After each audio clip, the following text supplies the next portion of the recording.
இந்த வீடியோவில் நம்ம அக்கௌண்ட்ஸ் நோட் எப்படி யூஸ் பண்ணுறது அப்படின்றத பார்க்கலாம். இப்போ எக்ஸாமுக்கு பார்த்தீங்கன்னா நீங்கள் தியரி கொஸ்டின்ஸ் அட்டன் பண்ணிங்கன்னா நார்மலாக நமக்கு ரூல்டு இல்லை அன்ரூல்ட் ஷீட் தருவாங்க, அதில் எழுதிக்குவோம். அக்கௌண்ட் சம்ஸ் அட்டன் பண்ணும்போது நமக்கு அக்கௌண்ட் ஷீட் தருவாங்க, பேஜில் ஷீட்டாக தருவாங்க, ஒரு ஷீட்டாக தருவாங்க, 2 pages இருக்கிற மாதிரி இப்படி ஒரு ஷீட்டாக தருவாங்க அக்கௌண்ட் ஷீட்டு. இப்போ அதை நம்ம எப்படி யூஸ் பண்ண போகிறோம் அப்படின்றத பார்க்கலாம். ஃபர்ஸ்ட் சம் பார்த்தீங்கன்னா கம்ப்ளீட் த மிஸ்ஸிங் ஐட்டம். நான் உங்களுக்கு இந்த நார்மல் ரூல்டு நோட்டில் போட்டிருப்பேன், ஏன்னா அக்கௌண்ட்ஸ் நோட்டில் போட்டால் அந்த அளவுக்கு உங்களுக்கு பிரைட்னஸ் தெரியாது, அதனால இதில் போட்டிருக்கேன். இப்போ இதையே நம்ம அக்கௌண்ட்ஸ் நோட்டில் எப்படி போட போகிறோம்னு பார்க்கலாம். இங்கே பார்த்தீங்கன்னா அக்கௌண்ட்ஸ் நோட்டு இவங்க எப்படி போட்டிருக்காங்க பாருங்க. Complete the accounting equation. இந்த side asset equal to capital plus liability. இது ஒரு சின்ன சம்ஸ் தான் இது. ஸோ எங்கே ஆன்சர்ஸ் இருக்கோ அங்கே மட்டும் நம்ம ஆன்சர்ஸை அப்ளை பண்ணால் மட்டும் போதும். இது நார்மலாக எப்படி வேணாலும் போடலாம். இப்போ இது நீங்கள் அக்கௌண்ட்ஸில் தான் போடணும்னு இல்லை, இது ரூல்டு ஷீட்டில் கூட நம்ம போடலாம், இது தப்பு கிடையாது. இந்த சம் இது அக்கௌண்டிங் ஈக்குவேஷன். இப்போ அக்கௌண்டிங் ஈக்குவேஷன் பாருங்க, நான் நார்மலாக நான் எப்படி போட்டிருக்கேன் உங்களுக்கு.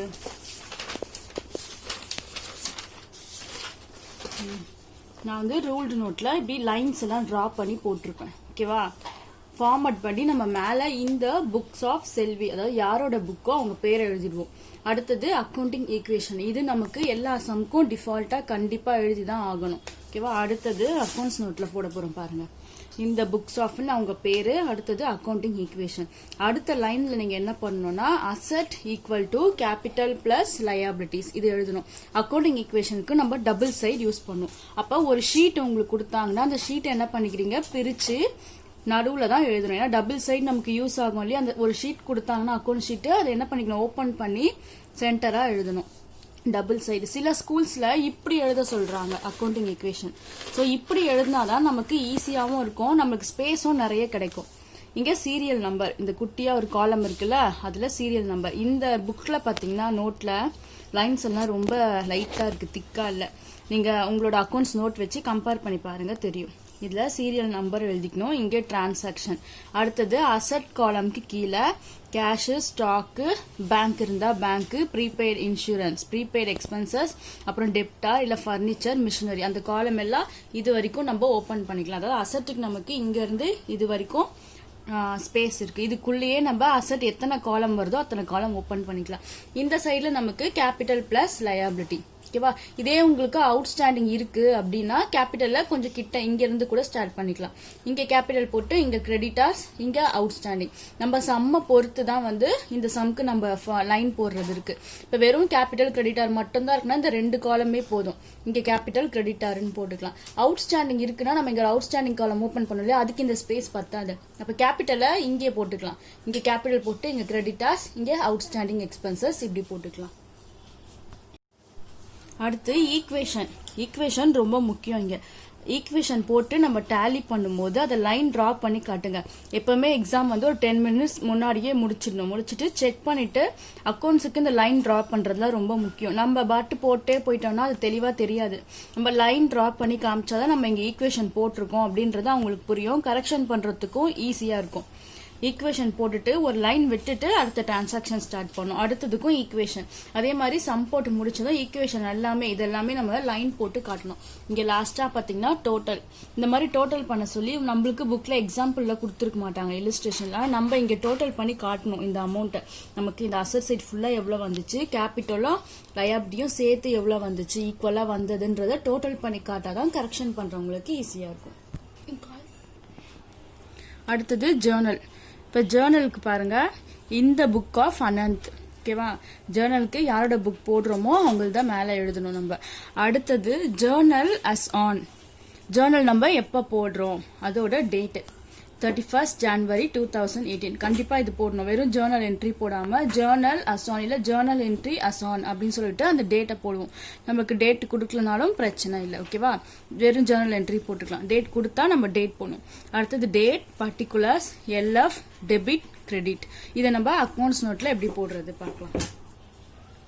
இப்போ அக்கௌண்ட்ஸ் நோட்ல பாருங்க, இந்த book of Sasikumar, journal entry as on கொடுத்துட்டு டேட் கொடுத்தா டேட் போட்டுக்கிறோம். அடுத்தது இது சிங்கிள் சைடு நம்ம யூஸ் பண்ண போறோம், ஓகேவா. அப்ப நீங்க ஒரு ஷீட் வாங்குறீங்கன்னா அது பிரிச்சு தான் யூஸ் பண்ணணும்னு இல்லை. இப்போ இதான் ஒரு ஷீட், உங்களுக்கு கொடுக்குறாங்க எக்ஸாம்பிள்னா நீங்க இந்த ஃப்ரண்ட் சைட்ல கூட எழுதிக்கலாம். ஏன்னா ஜேர்னல்ன்றது சிங்கிள் சைடு தான் போட போறோம். டபுள் சைடு யூஸ் பண்றதுக்கு மட்டும் நம்ம இப்படி ஓபன் பண்ணி வச்சு எழுதணும். நம்ம சிங்கிள் சைடு யூஸ் பண்றதுக்கு இப்படியே யூஸ் பண்ணலாம். இப்படியே நம்ம ஜேர்னல் ஸ்டார்ட் பண்ணி போட்டுட்டு அது கண்டினியூ ஆச்சுன்னா அடுத்த பேஜ் கண்டினியூ பண்ணிக்கலாம். இப்போ இது நமக்கு சிங்கிள் சைடு இது. அப்ப இந்த சைடு மட்டும் தான் நம்ம யூஸ் பண்ணுவோம். டேட், பர்டிகுலர்ஸ், இந்த சின்ன காலம் வருதுல அதுதான் LF. இங்க வந்து டெபிட், கிரெடிட். இங்க என்ன பண்ணணும், இப்படி போடணும். ஏன்னா நம்ம ருபீஸ்ல போடுறோம் இல்லையா, அதனால இப்படி போடணும். இல்லைன்னா இங்க என்ன பண்ணிக்கலாம், ருபீஸ்னு எழுதிக்கலாம். இல்ல இங்க ஒரு லைன் விட்டுட்டு இங்க அமௌண்ட், இங்கேயும் அமௌண்ட்னு எழுதிக்கலாம். ஓகேவா? அதனால நான் இந்த சிம்பிள் போட்டிருக்கேன். இப்ப பாத்தீங்கன்னா இந்த மாதிரி டேட், ஒவ்வொரு டிரான்சாக்ஷனுக்கும் டேட் கண்டிப்பா போடணும். நரேஷன் எழுதணும். நரேஷன் எழுதும் போது பீயிங் அப்படின்ற வேர்ட் வச்சு தான் ஸ்டார்ட் பண்ணணும். இது ரொம்ப முக்கியம். பீயிங் அப்படின்ற வேர்ட் வச்சு ஸ்டார்ட் பண்ணுங்க. ஒவ்வொரு டிரான்சாக்ஷனுக்கும் நடுவுல ஒரு லைன் விட்டுடணும். ஓகேவா? இப்ப இந்த பேஜ் ஃபுல்லா முடிஞ்சிருச்சுன்னா அந்த நெக்ஸ்ட் பேஜ்ல கண்டினியூ பண்ணிக்கலாம். நெக்ஸ்ட் பேஜ்ல கண்டினியூ பண்ணும்போது அதே ஃபார்மட் எழுதணும். ஒவ்வொரு பேஜுக்கு நம்ம கண்டினியூ ஆகிட்டே போகும்போது ஃபார்மட் எல்லாம் மறுபடியும் எழுதிட்டே இருக்கணும். Date, particulars, LF, debit, credit. இப்ப இந்த பேஜ்ல நமக்கு லாஸ்டா இங்க முடிஞ்சிருச்சு. Next ledger. ஓகேவா? லெட்ஜர் எப்படி போடணும், ஜேர்னல் போட்டுட்டு தான் அப்புறம் நம்ம லெட்ஜர் போடுவோம். ஜேர்னலுக்கு ஒரு சைட் ஃபார்மட் சொல்லியிருக்கேன். ஜேர்னலோட ஃபார்மட் சொன்னா இந்த புக் ஆஃப் போடணும், ஜேர்னல் என்ட்ரி as on, அந்த டேட் எல்லாம் போடுவோம். Date, particulars, LF, debit, credit இதெல்லாம் போட்டு நம்ம ஜேர்னல் போட்டுருவோம். போட்டுட்டது அடுத்து லெட்ஜர் போடுவோம். லெட்ஜருக்கு பாத்தீங்கன்னா டபுள் சைடு. ஓகேவா? அக்கௌண்டிங் ஈக்குவேஷனுக்கு எப்படி டபுள் சைடு யூஸ் பண்ணுமோ அதே மாதிரி டபுள் சைடு. டபுள் சைடுனா நம்ம எப்பவும் என்ன சொல்லுவோம், லெஃப்ட் சைடா டெபிட்னு சொல்லுவோம், ரைட் சைடா கிரெடிட்னு சொல்லுவோம். இது எல்லா சமுக்கும் இப்படிதான் வரும். இது சேஞ்ச் ஆகாது. நம்ம டபுள் சைடு எந்தெந்த சமுக்கெல்லாம் யூஸ் பண்றோமோ அதெல்லாம் left side debit, right side credit. இப்படி யூஸ் பண்ணும்போது லெட்ஜர் போடும்போது இப்ப ஃபர்ஸ்ட் கேஷ் அக்கௌண்ட் போடுறோம்னு வச்சுக்கோங்க. இப்ப ஜேர்னல் போட்டாச்சு. இந்த சைடு நமக்கு வேஸ்ட் தான். அந்த சைடுல எதுவும் போட முடியாது. ஏன்னா லெட்ஜருக்கு டபுள் சைடு யூஸ் பண்ணுவோம். இதே ஜேர்னல் வந்து உங்களுக்கு ஒரு 6 என்ட்ரி இருக்குன்னா இங்க ஒரு 3 என்ட்ரியும் இங்க ஒரு 3 என்ட்ரியும் போட்டுக்கலாம். அப்ப உங்களுக்கு பேஜஸ் வேஸ்ட் ஆகாது. போட்டுட்டு கீழே இருந்து அந்த ஆஃப் பேஜ்ல இருந்து நம்ம லெட்ஜர் ஸ்டார்ட் பண்ணலாம். லெட்ஜர் போடும்போது எந்த அக்கௌண்ட் ஓபன் பண்றோமோ அந்த நேம் இந்த மாதிரி சென்டரா தான் எழுதணும். இந்த சைடோ எழுதக்கூடாது. இந்த மாதிரி சென்டரா நம்ம டபுள் சைடு எந்த சம்முக்கெல்லாம் யூஸ் பண்றோமோ டபுள் சைடு யூஸ் பண்ற சம்முக்கு அந்த ஹெட்டிங் எல்லாமே சென்டரா போடுவோம். 2 சைடு வர மாதிரி. இங்க டெபிட், கிரெடிட் அது ரொம்ப கன்ஃபார்ம் முக்கியமா போட வேண்டியது. Date, particulars, JF, amount. ஓகேவா? இங்க நம்ம ஏன் டெபிட் கிரெடிட்னு போடலன்னா நம்ம டபுள் சைடு, இது டெபிட் சைடு கிரெடிட் சைடுன்னு பிரிச்சாச்சு. அப்ப இந்த சைடு போறது எல்லாமே டெபிட், இந்த சைடு போறது எல்லாமே கிரெடிட். அதனால இங்க அமௌண்ட்னு எழுதுனா போதும். இங்கேயும் டேட், பர்டிகுலர்ஸ், JF, அமௌண்ட்னு சொல்லிட்டு இங்க கிரெடிட். இதை நம்ம பேலன்ஸ் பண்ணி முடிச்சதும் லைன் போட்டு டிரா பண்ணிடலாம். அடுத்தது சேல்ஸ் அக்கௌண்ட். அடுத்த அக்கௌண்ட் போடும்போதும் தனியா ஃபார்மட் எழுதணும். மறுபடியும் டேட்டு, பர்டிகுலர்ஸ், JF, அமௌண்ட் தனியா ஃபார்மட் எழுதி இதே மாதிரி போடணும். இப்ப இந்த ஃபார்மட் எல்லாம் லைன் போட்டு காட்டணும். இந்த மாதிரி லைன் இருக்கு இல்லையா, இந்த மாதிரி அந்த மேல போடுறது இந்த மாதிரி லைன் போட்டு டிரா பண்ணணும். நம்மளுக்கு அடுத்து எத்தனை அக்கௌண்ட் வருதோ அது அப்படியே லைனா எழுதிக்கிட்டே வரணும். இங்க பாருங்க தனித்தனியா ஃபார்மட் ஓபன் பண்ணிருக்காங்க. டேட்டு, பர்டிகுலர்ஸ், இங்க டேட்டு, பர்டிகுலர்ஸ் தனித்தனியா ஃபார்மட் ஓபன் பண்ணி போடணும். நடுவுல லைன் போடணும். ஒரு அக்கௌண்ட் முடிஞ்சதும் லைன் போடணும். அப்புறம் இந்த ஹெட்டிங் எல்லாமே நம்ம என்ன பண்ணணும், இந்த டேட்டு, பர்டிகுலர்ஸ்லாம் லைன் போட்டு டிரா பண்ணி காட்டணும். நான் இந்த நோட்ல இந்த மாதிரி தனித்தனியா அக்கௌண்ட் ஓபன் பண்ணி லைன் டிரா பண்ணி காமிச்சிருக்கேன் இல்லையா, இதே மாதிரி தான் நீங்க தனித்தனியா ஃபார்மட் ஓபன் பண்ணி லைன் டிரா பண்ணணும். டபுள் சைடு யூஸ் பண்ணணும். அடுத்து ட்ரையல் பேலன்ஸ். ட்ரையல் பேலன்ஸ்க்கு நம்ம ஒரு சைடு தான் யூஸ் பண்ணுவோம். ஓகேவா? நான் இப்ப இந்த நோட்ல போட்டிருக்கேன் பாருங்க. Serial number, name of account, LF, debit balance, credit balance. இது ஃபுல்லா எழுதணும். ஷார்ட்டா எழுதிருக்கு இல்லையா, டெபிட் பேலன்ஸ் ஃபுல்லா எழுதணும். கிரெடிட் பேலன்ஸ் இங்க அமௌண்ட்டுக்கு நான் இந்த சிம்பிள் போட்டிருக்கேன். இப்ப இது ஒரு சைடு தான் நம்ம யூஸ் பண்ணுவோம். லெட்ஜருக்கு எப்படி ஒரு சைடு யூஸ் பண்ணுவோம், அதனால ஒரு சைடு யூஸ் பண்ணுவோம். ஸோ நீங்க வந்து ஷீட் வாங்கினீங்கன்னா அதை பிரிச்சு யூஸ் பண்ணணும்னு இல்லை. அந்த ஃப்ரண்ட் பேஜ் இருக்கு இல்லையா, அதுலயே கூட அப்படியே நம்ம யூஸ் பண்ண ஆரம்பிச்சுக்கலாம். இப்ப இதை நம்ம எப்படி நோட்ல போட்டிருக்கோம்னு பார்க்கலாம். இங்க பாருங்க, இங்க புக்ல நம்ம எப்படி போட்டிருக்கோம்னு. ஒரு சைடு தான் யூஸ் பண்ணிருக்கோம். ட்ரையல் பேலன்ஸ் as on சொல்லிட்டு டேட் கண்டிப்பா போடணும். அடுத்தது இந்த புக் ஆஃப் ராம், இதை மேல போட்டு ட்ரையல் பேலன்ஸ் கீழே கூட போடலாம். இங்க சீரியல் நம்பர், பர்டிகுலர்ஸ் இல்ல நேம் ஆஃப் த அக்கௌண்ட் எது வேணாலும் போடலாம். டெபிட் போட்டுட்டு டெபிட் நம்ம ருபீஸ்ன்றதால இந்த சிம்பிள் போட்டிருக்கோம். இங்க கிரெடிட், இது ஒரு சைடு தான் யூஸ் பண்ணும். லாஸ்டா டோட்டல் வருது இல்ல, இது எல்லாமே நமக்கு லைன் போட்டு காட்டணும். ஒவ்வொரு சம் முடிஞ்சதும் லைன் போட்டணும். இங்கே நமக்கு டோட்டல் வருது இல்லையா, இங்க நம்ம இப்படி லைன் போட்டு காட்டணும். அடுத்து பாருங்க, பர்ச்சேஸ் புக். இது ஓகேவா, நம்ம சப்சிடரி புக் பார்த்தோம் இல்லையா, அந்த பர்ச்சேஸ் புக். இதுக்கு நம்ம சிங்கிள் சைடு தான் யூஸ் பண்ணுவோம், டபுள் சைடு கிடையாது. லெட்ஜருக்கு டபுள் சைடு, அக்கௌண்டிங் ஈக்குவேஷனுக்கு டபுள் சைடு. ஓகேவா? இப்போ இந்த சம்முக்கு எல்லாமே நம்ம சிங்கிள் சைடு யூஸ் பண்ணுவோம். ஸோ இதுல என்ன பண்ணோம், டேட்டு, பர்டிகுலர்ஸ், இதுல இன்வாய்ஸ் நம்பர், அப்புறம் டீடைல்ஸ், டோட்டல். அதாவது நம்ம இது இன்னர் காலம், இது அவுட்டர் காலம்னு சொல்லுவோம். இதுல டீடைல்ஸ்னா இப்ப 10 அயன் பாக்ஸ் வாங்கியிருக்கோம். ஒரு அயன் பாக்ஸோட ரேட் வந்து 2500. இதை நம்ம இங்க மல்டிப்ளை பண்ணி இங்க போட்டுருவோம். அடுத்தது 5 எலக்ட்ரிக் ஸ்டவ் வாங்கியிருக்கோம். ஒரு ஸ்டவோட ரேட் வந்து 2000. இதையும் மல்டிப்ளை பண்ணி இங்க போட்டுருவோம். அப்ப ஒரு டீலர் கிட்ட இருந்து வாங்கின 2 ஐட்டமையும் இங்க உள்ள வச்சு ஆட் பண்ணி வெளியில போடுவோம் டோட்டல்னு. சோ இதை இன்னர் காலம் சொல்லுவோம். இன்னர் காலம்னா நம்ம டீடைல் எல்லாம் போடுவோம். அவுட்டர் காலம்னா டோட்டல் அமௌண்ட் போடுவோம். போட்டுட்டு இங்க பர்ச்சேஸ் அக்கௌண்ட் டெப்டார் அப்படின்னு போடுவோம். இங்க டோட்டல் அமௌண்ட். இதையும் நம்ம லைன்ஸ் எல்லாம் போட்டு காட்டுவோம். இப்ப பர்ச்சேஸ் புக்குக்கும் இதேதான், சேல்ஸ் புக்குக்கும் இதேதான். ஓகேவா? ரெண்டுக்குமே வந்து ஒரே ஃபார்மட் தான் வரும். இப்ப பர்ச்சேஸ் ரிட்டர்ன், சேல்ஸ் ரிட்டர்னுக்கு எப்படி போடுறதுன்னு பார்க்கலாம். சேல்ஸ் புக்குக்கு நான் என் நோட்ல போட்டிருக்க ஃபார்மட் பாருங்க, சிங்கிள் சைடு. அப்ப இங்கேயும் நம்ம சிங்கிள் சைடு தான் யூஸ் பண்ணுவோம். இங்க டேட்டு பர்டிகுலர்ஸ் போட்டிருக்கேன் இல்லையா, இங்க நம்ம டேட்டு பர்டிகுலர்ஸ் போடுவோம். அடுத்தது இன்வாய்ஸ் நம்பர் எல்எஃப். ஓகேவா? இங்க நம்ம இன்வாய்ஸ் நம்பர், இந்த குட்டியா 2 காலம் வருது இல்லையா, இங்க இன்வாய்ஸ் நம்பர் எல்எஃப் போட்டுக்கலாம். இங்க சின்னதா ஒரு காலம் வருது இல்லையா, இங்க நம்ம எக்ஸ்ட்ரா ஒரு லைன் டிராப் பண்ணி கூட இன்வாய்ஸ் நம்பர் எல்எஃப் போட்டுக்கலாம். அடுத்தது இங்க 2 காலம் வரும். ஜேர்னல் போடும்போது டெபிட் கிரெடிட்னு போடுவோம் இல்லையா, அந்த மாதிரி இங்க 2 காலம் இருக்கும். இந்த 2 காலம்ல இன்னர் காலம்ல டீடைல்ஸ், இங்க டோட்டல் நான் இங்க போட்டிருக்கேன் பாருங்க, அமௌண்ட், டீடைல், டோட்டல். இதை வந்து லெட்ஜர் நோட்ல நமக்கு 2 காலம் வரும். டெபிட் கிரெடிட் ஜேர்னலுக்கு போடுற மாதிரி காலம், அதுல போடணும். அடுத்து பர்ச்சேஸ் ரிட்டர்ன் புக் பாருங்க. டேட்டு, இதுவும் வந்து சிங்கிள் சைடு தான். Date, particulars, debit note number, LF, அமௌண்ட்ல டீடைல், டோட்டல் போட்டிருக்கோம், ரிமார்க்னு போட்டிருக்கோம். சோ இதை எப்படி நம்ம இப்ப அக்கௌண்ட்ஸ் நோட்ல போடுறதுன்னு, இது நமக்கு சேல்ஸ் ரிட்டர்ன் புக். இங்க டேட் போட்டிருக்குமா, இங்க பர்டிகுலர்ஸ், இங்க இன்வாய்ஸ் நம்பர் இல்லைன்னா இங்க வந்து இன்வாய்ஸ் நம்பர் வராது, டெபிட் நோட் இல்ல கிரெடிட் நோட் வரும். ஓகேவா? இது ரிட்டர்ன் புக். இது நமக்கு இதே பர்ச்சேஸ் புக், சேல்ஸ் புக்னா இன்வாய்ஸ் நம்பர் வரும். இல்ல இது ரிட்டர்ன் புக், அதாவது பர்ச்சேஸ் ரிட்டர்ன், சேல்ஸ் ரிட்டர்ன்னா இங்க நமக்கு டெபிட் நோட்டு இல்ல கிரெடிட் நோட்டுன்னு வரும். பர்ச்சேஸ் புக், சேல்ஸ் புக்கு நம்ம இங்க என்ன பண்ணலாம், இங்க இன்னொரு ஒரு லைனும் டிரா பண்ணிக்கலாம். ஓகேவா? பென்சில்ல குட்டியா டிரா பண்ணிட்டு இங்க நீங்க எல்எஃப் அப்படின்னு சொல்லிட்டு போடுங்க. இங்க நமக்கு எல்எஃப் அப்படின்னு போட்டுக்கலாம். ஓகேவா? அடுத்தது டீடைல்ஸ், அமௌண்ட். நமக்கு ரிமார்க் அப்படின்ற ஒரு காலம் இங்க எக்ஸ்ட்ரா போடணும். ஏன்னா நமக்கு சில கொஸ்டின்ஸ்ல ரிமார்க் கொடுத்துருக்காங்க, நம்ம எதனால ரிட்டர்ன் பண்ணிருக்கோம் அப்படின்றத. இங்க பாருங்க, ரிமார்க் கொடுத்துருக்காங்களா, அப்ப ரிமார்க் கொடுத்தா நம்ம இங்க எழுத வேண்டியதா இருக்கும். சோ அப்ப என்ன பண்ணுவோம், இந்த 2 காலம்லயும் நம்ம சின்னதாக்கிக்கலாம். இது வரைக்கும் போட்டுட்டு டீடைல்ஸ்க்கு இப்படி ஒரு காலம், அமௌண்ட்டுக்கு இப்படி ஒரு காலம் போட்டுட்டு இங்க ரிமார்க்னு எழுதிக்கலாம். ஓகேவா? இப்ப கொஸ்டின்ல ரிமார்க் கொடுக்கலன்னா நம்ம அந்த காலம் ஓபன் பண்ண வேண்டாம். அப்படி கொடுத்துருந்தாங்கன்னா நம்ம போடுவோம். ஓகேவா? புரியுதா? இங்க டேட்டு, இங்க பர்டிகுலர்ஸ், சிங்கிள் சைடு யூஸ் பண்ணுவோம். டேட்டு, பர்டிகுலர்ஸ், இங்க நமக்கு அந்த எல்எஃப் ஜேஎஃப் போறதுக்கு ஒரு குட்டி காலம் கொடுத்திருப்பாங்க. அதை நம்ம இன்வாய்ஸ் இல்ல டெபிட் நோட்டுன்னு மாத்திக்கிட்டு பக்கத்துல ஒரு லைன் டிராப் பண்ணி எல்எஃப்னு போட்டுக்கலாம். இங்க 2 காலம் இருக்கும். அதாவது டெபிட் கிரெடிட் ஜேர்னலுக்கு போடுவோம் இல்லையா, அந்த மாதிரி 2 காலம் இருக்கும். அந்த 2 காலம்ல 3 டிவைட் பண்ணிக்கணும். டிவைட் பண்ணிட்டு டீடைல்ஸ், அமௌண்ட், ரிமார்க். இந்த ரிட்டர்ன் புக்குக்கு இந்த மாதிரி போட்டுக்கணும். அடுத்து கேஷ் புக். கேஷ் புக்ல சிங்கிள் காலம், டபுள் காலம், ட்ரிபிள் காலம். ஓகேவா? 3 காலம் வச்ச கேஷ் புக் இருக்கும். இப்ப ஃபர்ஸ்ட் நம்ம சிங்கிள் காலம், டபுள் காலம்க்கு பாத்துக்கலாம். இப்ப இது பாத்தீங்கன்னா டபுள் காலம். சரியா? இது சிங்கிள் காலம் கேஷ் புக். நம்ம எப்பவும் எல்லா சமுக்கும் இந்த புக் ஆஃப் சொல்லிட்டு யாரோட பேரோ டேட்டோ எழுதுவோமா, என்ன கேஷ் புக் போடுறோமோ அதை கண்டிப்பா மென்ஷன் பண்ணும். Single column cash book. இப்ப கேஷ் புக்கு டபுள் சைடு யூஸ் பண்ணுவோம். இது டெபிட் சைடு, இது கிரெடிட் சைடு.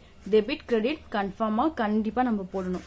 பாருங்க, டேட் கேஷ் புக்கு சொல்லியிருக்கேன். டெபிட் வந்து நமக்கு ரிசிப்ட் சைடு, கிரெடிட் நமக்கு பேமெண்ட் சைடு. அப்ப பர்டிகுலர்ஸ் போறதுக்கு பதிலாக ரிசிப்ட் பேமெண்ட் போடுவோம்.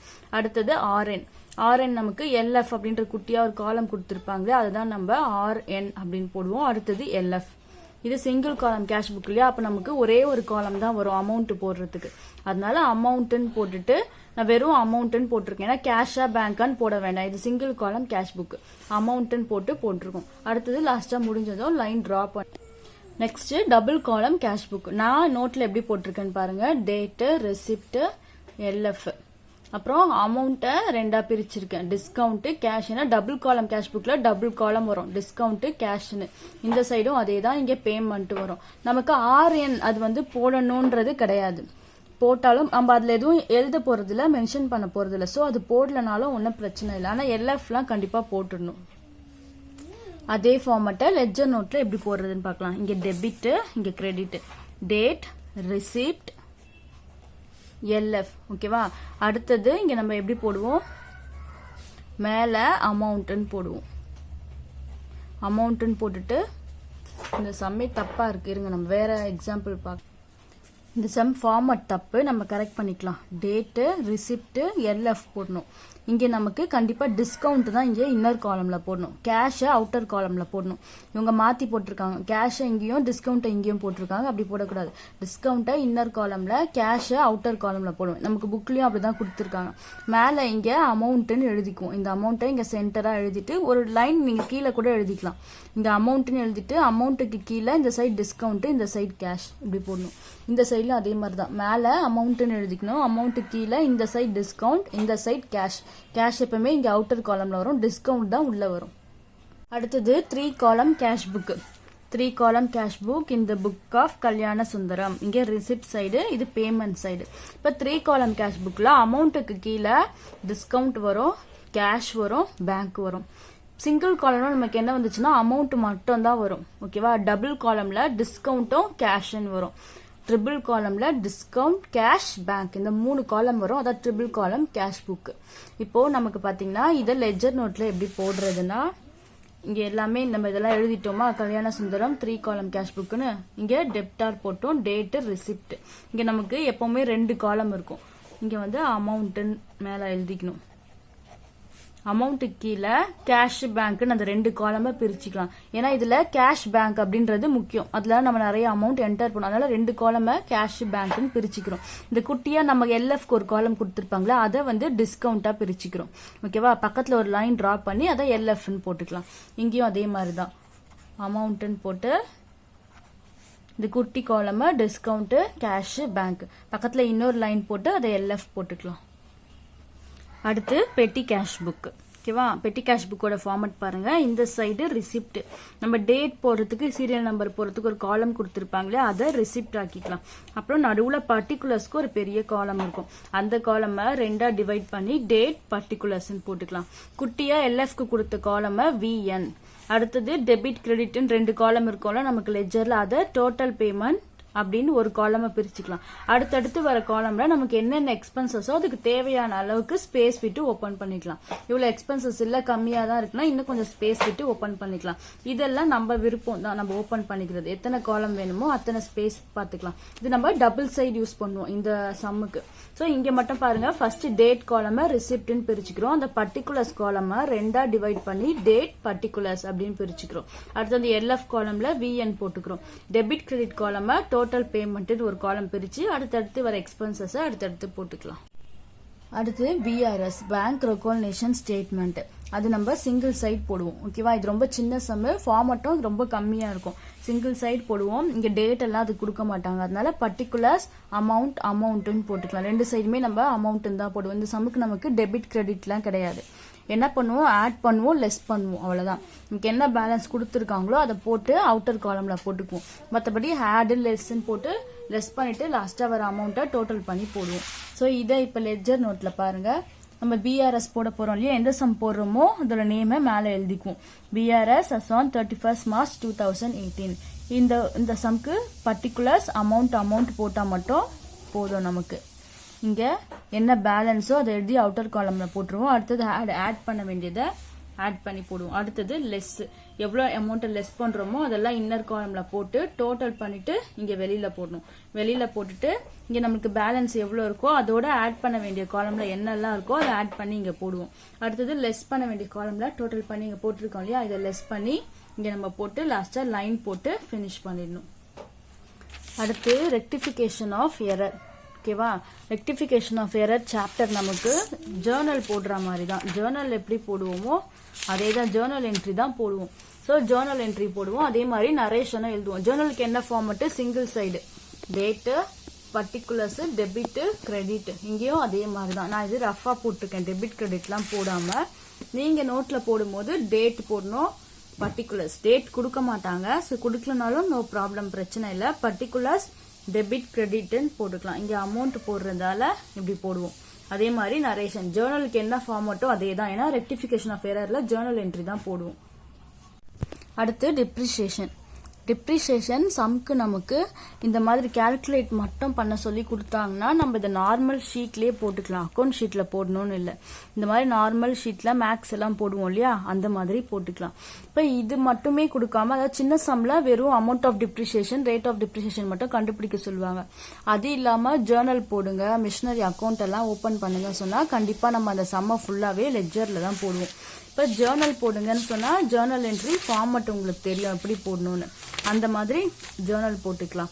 இந்த மாதிரி சம் கொடுத்து ஜேர்னலும் போட சொன்னா சம் சிங்கிள் சைடு தான். நார்மலா இதுக்கு ஒன்றும் ஃபார்மட்டே இல்லை, நம்ம சாதா ரூல்டு அன்ரூல்டுல போடுற மாதிரி போட்டுக்கலாம். இதுக்கு நம்மள ஜேர்னல் போட சொல்லியிருந்தாங்கன்னா ஜேர்னல் வந்து நம்ம ஜேர்னல் ஃபார்மட் யூஸ் பண்ணி சிங்கிள் சைடு போடணும். அடுத்தது மிஷினரி அக்கௌண்ட் போட சொன்னாங்கன்னா லெட்ஜர். மிஷினரி அக்கௌண்ட்ன்றது லெட்ஜர். லெட்ஜர் எப்படி போடுவோம், இந்த மாதிரி நடுவில் எழுதிடுவோம். டேட்டு, பர்டிகுலர்ஸ், இது டெபிட் சைடு, இது கிரெடிட் சைடு. அமௌண்ட்டை வந்து இன்னர் காலம்ல போடக்கூடாது. எப்பவுமே ஒரே ஒரு காலம் இருந்தா இங்க அவுட்டர் காலம்ல தான் போடணும். ஓகேவா, இங்க போடக்கூடாது. இதை இந்த அவுட்டர் காலம்ல தான் போடுவோம். இப்ப இந்த சைடும் இன்னர் காலம்ல இந்த அமௌண்ட்டை போடக்கூடாது, இங்க அவுட்டர் காலம்ல தான் போடுவோம். ஓகேவா, இது மட்டும் கரெக்ஷன் பண்ணிக்கோங்க. இப்ப calculation of profit and loss கேக்குறாங்க அப்படின்னா இந்த மாதிரி போடுவோம். ஓகேவா, கால்குலேஷன் ஆஃப் நான் நோட்ல போட்டு உங்களுக்கு காமிச்சிருந்தேன்ல, இங்க பாருங்க. இந்த நோட்ல நான் எப்படி போட்டிருக்கேன், சிங்கிள் சைட்ல போட்டிருக்கேன். டேட்டு, பர்டிகுலர்ஸ், அமௌண்ட்னு போட்டுட்டு நீங்களும் அதே மாதிரி என்ன பண்ணுங்க, சிங்கிள் சைடு யூஸ் பண்ணிக்கோங்க. இப்போ இது சிங்கிள் சைடுனா இப்போ calculation of profit and loss எழுதிடணும். இங்க டேட்டு, இங்க பர்டிகுலர்ஸ், இங்க அமௌண்ட். ஓகேவா, இப்படி போட்டுட்டு இந்த ஃபார்மட் போட்டுட்டு சிங்கிள் சைட்ல இங்க எப்படி போட்டிருக்கேன்னா நான் அதே மாதிரி இங்க போட்டுக்கலாம். இங்க லெட்ஜர் நான் எப்படி நோட்ல போட்டிருக்கேன்னு பாருங்க. அதாவது மிஷினரி அக்கௌண்ட்டுக்கு இங்கதான் போடணும், அவுட்டர் காலம்ல தான் போடணும். இன்னருக்கு இப்ப நோட்ல நம்மளுக்கு 2 காலம் கொடுத்திருப்பாங்க, டெபிட், கிரெடிட்னு. லெட்ஜர் நோட்ல இங்க ஒரு குட்டியா ஒரு காலம் கொடுத்திருப்பாங்க எல்எஃப்க்கு. ஓகேவா, நம்ம இதே மாதிரி டபுள் சைடு போடுவோம். இது டெபிட் சைடு, கிரெடிட் சைடு. நம்ம இங்க அவுட்டர் காலம்ல அமௌண்ட்னு யூஸ் பண்ணிக்குவோம். இப்போதைக்கு இது வரைக்கும் போதும். இதுக்கப்புறம் போடுற சாப்டர்லாம் நான் அக்கௌண்ட்ஸ் நோட்ல எப்படி போடுறது அப்படின்னு சொல்லி கொடுத்துட்டு உங்களுக்கு சம் ஸ்டார்ட் பண்றேன். நெக்ஸ்ட் வாட்ஸ்அப் குரூப் ஒன்று ஸ்டார்ட் பண்ணியிருக்கேன். லிங்க்கை நான் போஸ்ட் பண்ணியிருக்கேன் ஆல்ரெடி. இன்ட்ரெஸ்டட் ஜாயின் பண்ணிக்கலாம்.